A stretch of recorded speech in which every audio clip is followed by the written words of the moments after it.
Hello World. Después de subir los primeros 2 videos, me di cuenta que no había hecho una introducción formal. Me llamo Eric, estudio biología, estoy haciendo un doctorado en genética y genómica. Soy miembro del laboratorio de genómica ecológica y evolutiva, el Angevio, y estoy organizando junto con mis compañeros de laboratorio esta serie de sesiones donde vamos a discutir temas de genética, de genómica. Tal vez vamos a hablar de qué hacemos en nuestro día a día como científicos mexicanos. En el idioma español hay muy pocos canales de YouTube que enseñen informática, entonces nosotros creemos que es una gran oportunidad de apoyar a la comunidad latinoamericana porque hay personas que no pueden hablar inglés y eso no debería ser una limitación para que se desarrollen como científicos.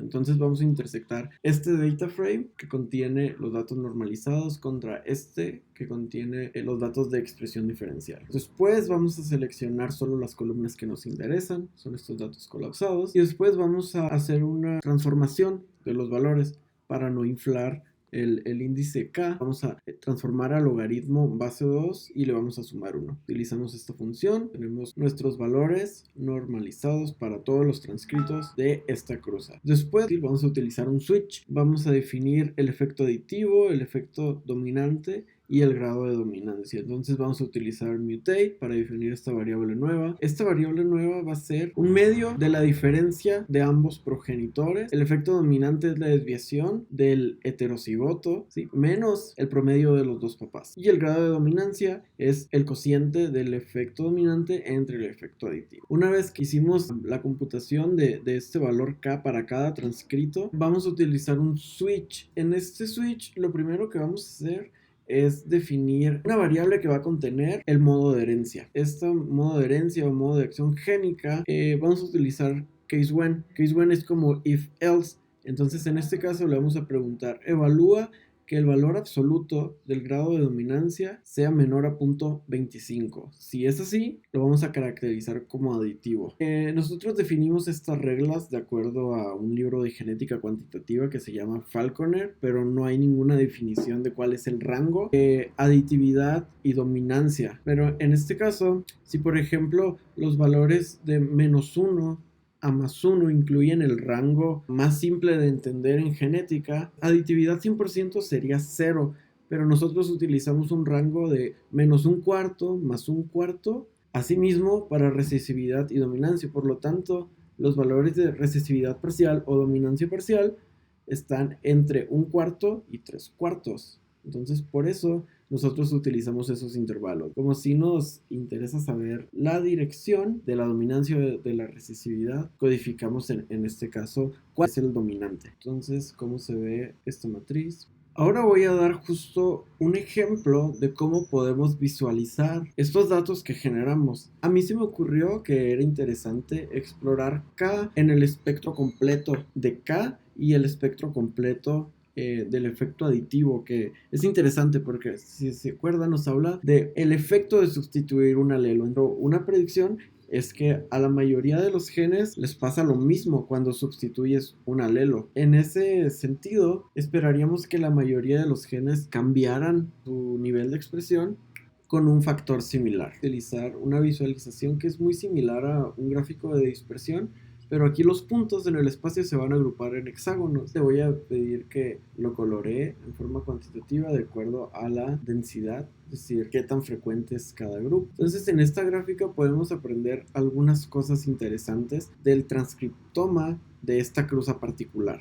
En el eje X tenemos los valores posibles, ¿sí?, en un rango de -5 a 5 del valor de K. ¿Se acuerdan que iba de -infinito a infinito? Podemos ver que es simétrico, más o menos, la distribución de K. Podemos ver que son más frecuentes valores muy cercanos a 0 o iguales. En el eje Y tenemos el efecto aditivo. Número 1, podemos ver si es más frecuente que la sustitución del alelo provoque un cambio positivo o negativo en el nivel de expresión. Entonces también vemos un poco de simetría en eso. Y también podemos ver la magnitud. Entonces más o menos son simétricos los rangos, pero es un medio del efecto completo. Podemos aprender muchísimas cosas sobre cómo se modulan los transcriptomas entre progenitores y también podemos aprender cómo es el modo de acción de la mayoría de los genes, ¿no? Que en este caso aprendimos que son aditivos. ¿Se acuerdan que en algún punto hablamos de los paisajes transcripcionales? Justo hay una visualización que nos permite ver de manera completa los paisajes transcripcionales. Entonces, para construir esa visualización y tener la perspectiva de cómo interactúan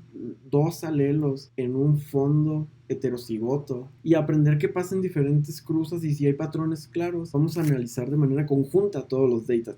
Lo interesante de este valor K es que es un valor normalizado que nos permite hacer comparaciones entre diferentes cruzas, aunque sean diferentes especies. En este caso son de la misma especie. Lo que vamos a hacer es utilizar la función bindRows, o va a tomar todos nuestros data frames de las diferentes cruzas y las va a agrupar porque tienen las columnas con los nombres similares. Pipeamos, seleccionamos solo las columnas que nos interesan y cargamos otras dos librerías, y lo que vamos a hacer es hacer básicamente density plots. Un density plot es un plot que nos muestra la distribución. En ese tipo de plots, en el eje Y tenemos la frecuencia o qué tan común es el valor, y en el eje X tenemos los valores de nuestra variable. Solo utilicé un pequeño filtro para que eliminara los valores que eran infinitamente grandes o infinitamente pequeños. Estamos utilizando solo el grado de dominancia de nuestra variable Y, y queremos ver cómo es la distribución de Y en cada cruza. Es más común el índice de dominancia K valga 0, es decir, que sea aditivo, o es más común que valga -1 o +1, o cuál es el valor más común en un transcriptoma en el híbrido. Vamos a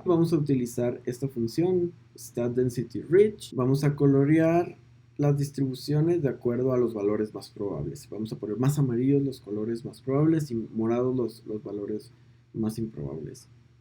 Podemos evaluar diferentes cualidades de cada una de las cruzas. Entonces, número 1, nos interesa saber si tienen más de una moda. Moda es el valor más común en una distribución. Esperaríamos que la mayoría fueran unimodales, pero lo que vemos es que algunos son unimodales, ¿sí? Y tienen la moda en el lado negativo, ¿sí? En este caso indica recesividad o dominancia. Algunas parecieran ser bimodales. Otra propiedad interesante que podemos ver es que estas modas en algunos casos son tipo una meseta, en otros casos son un pico bastante pronunciado, pero también la mayoría de las distribuciones comienzan a caer drásticamente hacia el valor 1. Entonces, esto significa, sí, que hay muy pocos genes que tienen una herencia transgresiva. Sin embargo, eso es común porque en los híbridos de primera generación suele haber mucha incompatibilidad regulatoria. Esta es una forma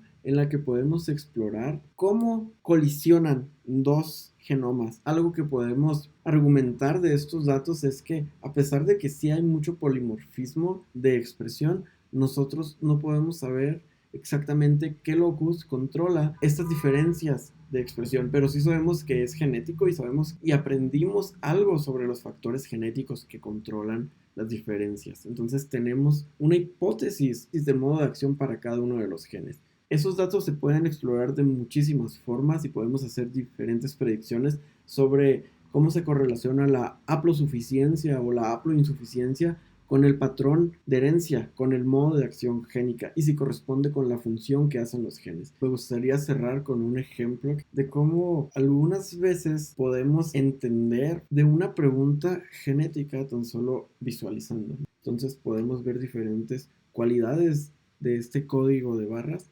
y saber si, por ejemplo, el tipo de cruza o la dirección de la cruza tiene un efecto general en el paisaje transcripcional. Hay muchas cosas que no son obvias en biología y una de ellas es justo las diferentes interacciones de alelos. En esta sesión discutimos qué es un alelo, qué es el modo de acción génica y tuvimos un ejemplo con datos reales. Practicamos algunas funciones en la gramática tidyverse en R y discutimos un poco de visualización.